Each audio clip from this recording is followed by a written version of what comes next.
waddanka Soomaaliya wuxuu leeyahay cimilo kala duwan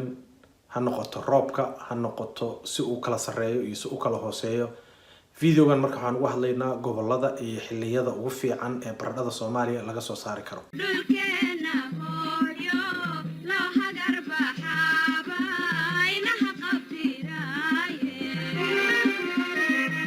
السلام عليكم كسر هذا فيديو كلا أدين دارس فهم صومالي أنا قلت لك إني كيف يستند ذلك الصوماليات مقعي جوا على باشي فضلا هدي أكو عصب تاع كنال كان سبسكرايب له بالكنا تابو سيسقو دافين فيديو كستا ونصور إنه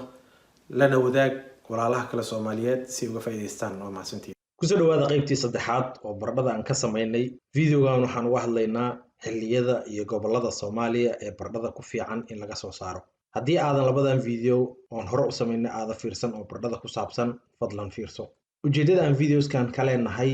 waxa weeye in waddanka laga soo saaro baradho oo loogana maarmo mid aan ka soo dhoofsanno wadamada deriskeena ah cunto nagu filan ama food security uu helo waddankeena Soomaaliya waa waddan aad u weyn oo leh cimilo kala duwan haday noqoto roobka heerkulka dhulka sareeya iyo dhulka hooseeya iyo waliba dabcan ciido kala duwan ciida hore ayaan uga soo hadalnay Soomaaliya goboladeeda oo dhan waa laga helayaa ciido ku haboon baradhada insha Allah waraabka ku saabsan baradhada video kale ayaan ka sameyn doonaa hadii la helo laakiin videogan waxaan diiradda ku saaraynaa oo si guud uga hadlaynaa cimilada deegaanka baradhada laga soo saarayo shuruudaha laga rabo si wax soo saar fiican loo helo sida hore u sheegnay baradhada asal ahaan waxay ka soo jeedaa dhulka sareeya ee buuraha ah ee koonfurta America oo la yiraahdo Andes sida caadiga ah wadamada tropics-ka ah oo Soomaaliya ay ka tirsan tahay heerkul sareeya ay leedahay marka sidaas darteed baradhada markii la abuurayo waxa lagu abuuraa dhulka sareeya oo waliba gaaraya 1,000 mitir ka badan badda dusheeda marka dhulkaas baradhada lagu abuurayo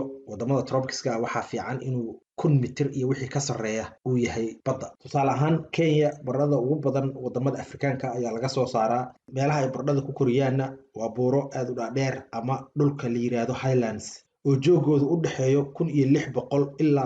2,700 mitir wax ka sareeya badda gobolka la yiraahdo Meru County ayaa ka mid ah Kenya meelaha ugu badan ee baradhada laga soo saaro ma ahan laakiin in dadka gobolkaas degan ay baradhada ay gooni u jecel yihiin ee waxa weeye inuu leeyahay cimilo ku haboon dalka sana markaas waxa la raadsadaa cimilada ku haboon dhulka hooseeya wadamada sida Kenya oo kale waa lagu abuuraa waana ka soo baxaysa laakiin mararka qaar waxa dhacda in cudurro ay ku habsadaan oo ka badan kuwa highlandka marka lagu abuuro ka badan ayaa laga yaabaa in ku dhacaan sidaas darteed ay yar tahay dhulka hooseeya in lagu abuuro waliba wadamada kulul laakiin wadamada qabow dhulka hooseeya waa lagu abuuraa baradhada marka halkaas waxa ka aragtay Soomaaliya waxaan u baahannahay inaan raadino dhul sareeya oo aan baradhada ku abuurno dhulka sareeyana waddanka kuma yara oo waa laga helaa maabkan haddaad fiirisid waxaad u jeedaa dhul aad u badan oo ka tirsan Somaliland iyo Puntland inuu yahay dhul si fiican uga sareeya badda oo leh cimilo ku haboon baradhada waxaad u jeedaa midabyo kala duwan midabka buluuga qafiifka ah oo halkaan kaaga muuqda ayaa dhulka ugu sareeya ah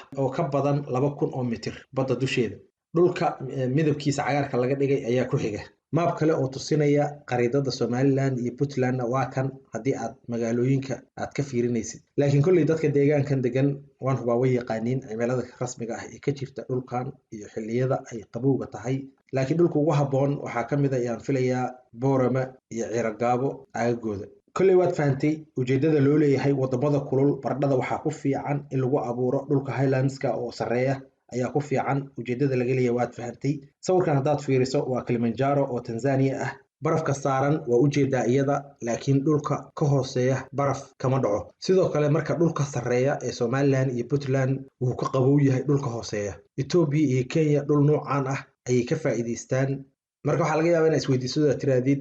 Ethiopia iyo Kenya waa naga roob badan yihiin laakiin annagana dhulka hoostiisa ayaan biyo kala soo bixi karnaa maabkan hadaad fiirisay oo hore ku tusay waa baaris ay FAO ay samaysay oo ay ku samaysay aquifers-ka ama biyaha dhulka hoostiisa ku jira hadii aad fiirisid waa ujeedaa Somaliland iyo Puntland waxay ka mid yihiin meelaha aquiferada ugu waaweyn leh ee Soomaaliya ee biyaha hoostiisa ku jira marka biyahaas dhan la soo baxno ayaan uga faa'iideysan karnaa qorshayaasha dhan iyo beeraha dhan oo abuuranayno marka waa maxay heerkulka ku haboon oo baradhada ay u baahan tahay waa nagii ku tusnay inay buurahaas ay ugu qabow yihiin Soomaaliya waa nagii xataa videos hore kale ku sheegnay saameynta uu ku yeelanayo dalagyada heerkulka saa'idka ah geed kasta wuxuu leeyahay heerkul hadii la dhaafsiiyo uu dib la kulmayo marka saddex mid ka mid ah ayaa la sameeyaa kow inaadan abuurin dalagaas oo dhan oo aysan jirin xilli ku habboon waddanka aad joogtid. Labo, inuu jiro xilli ku habboon laakiin uu waqti kooban yahay oo aad u baahan tahay dalagaas aad abuuraysid inaad ku aadisid xilligaas kooban. Taasna waa qaabka ay sameeyaan beeraleyda badan ee adduunka oo Soomaalida ku jirto, oo dalagooda ay abuurayaan xilligaas kooban oo ugu fiican ayay ku aadiyaan. Midda saddexaadna waa inaad heshid ama aad u dhistid greenhouse ama shade net oo aad qorraxda kuleylkeeda ama qabowga aad uga cararaysid. Saddexdaas ayaa mid la sameeyaa markii dalag la abuurayo. Dabcan baradhada shade net uma dhisi karno maxaa yeelay qarashka kaaga baxaya inuu kasoo noqdo way adag tahay. Marka shade net looma samayn karo. Marka chance kaliya haysano waxa weeye xilliga ku habboon oo ugu fiican oo waddanka laga soo saari karo inaan ku aadino. Marka waa inaan abuurnaa xilliga ugu fiican oo ku abuurnaa gobollada ugu fiican si aan wax soo saar fiican oo tayo leh aan uga helno. laakiin goboladaas intaanaan ku tusin marka hore horta aan fiirino heerkulka baradhada ku habboon iyo saamaynta kulaylka uu ku yeelanayo haddii aan lagu aadin xilliga ku fiican ama ku habboon. baradhada koritaanka xididkeedu wuxuu koraa heerkulka u dhexeeya 10 ilaa 35 celsius,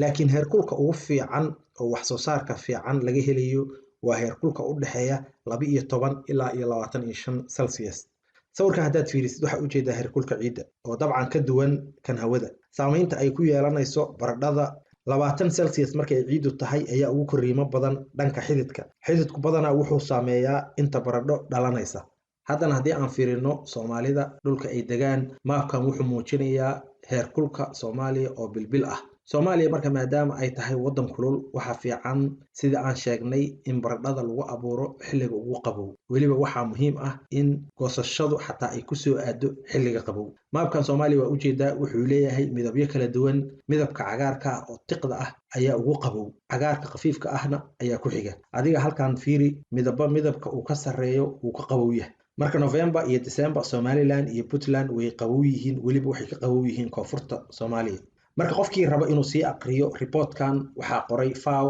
waa 82 page, wuxuuna ka hadlayaa cimilada Soomaaliya ee kala duwan, roobka, heerkulka, waxaas oo dhan ayuu ka sheekaynayaa. marka waa report fiican, akhri, google gare, insha Allah waa helaysaa soo PDF ah. bilaha oo dhan oo kala duwan iyo heerkulkooda iyo roobkooda xagaas ayaa ka arkaysaa insha Allah. laakiin sida aad aragtid midabka oranjiga ah ayaa ugu kulul. marka dhul weyn oo ka tirsan Somaliland waa dhul ciid fiican leh oo la yaqaan. xitaa Puntland waa la mid, ciido fiican ayay leedahay oo dhankaas dhibaato uga baqi mayno. laakiin sida ka aragtid maapka xeebuhu badanaa waa kulul yihiin ayaga oo waa ka duwan yihiin dhulka gudaha ah. marka 4 bilood oo ugu qabow Somaliland iyo Puntland oo baradhada lagu abuuri karo ama lagu tijaabi karo waa November, December, January iyo February, 4taas bilood. laakiin maapka haddaad fiiriso isagoo la socda reportkii aan ku lahayn soo degso, bilaha ugu qabow roob kama jiro Somaliland iyo Puntland, weliba December markay noqoto. marka waxaa dhacda in xilligii qaboobaa iyo xilligii roobku ay jireen aysan isku soo aadayn, sida badanaa dhacda Kenya iyo Ethiopia oo kale. taas micnaheedu marka waxa weeye inaad diyaarsatid waraab.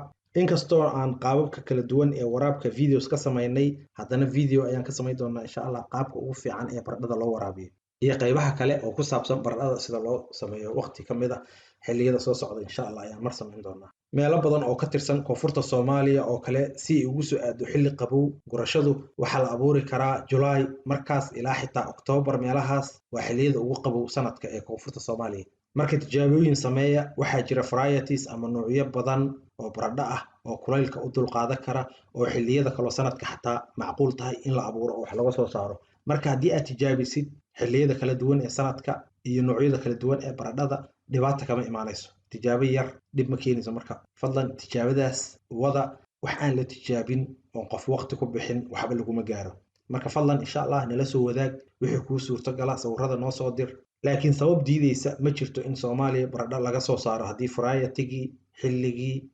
ciiddii, biyihii iyo maamulkii saxda ahaa loo sameeyo. wadamada dariskeena ah 2 xilli ugu yaraan ayay baradhada soo saaraan sanadkii. marka haddaan ugu yaraano Soomaaliya sanadkii 1 mar baradho waan ka soo saari karnaa insha Allah. waxaan rajeynayaa inaad video ka faa'iidaysateen. insha Allah intaan video kala kulmi doono. Assalaamu calaykum waraxmatullaah iyo barasho wacan.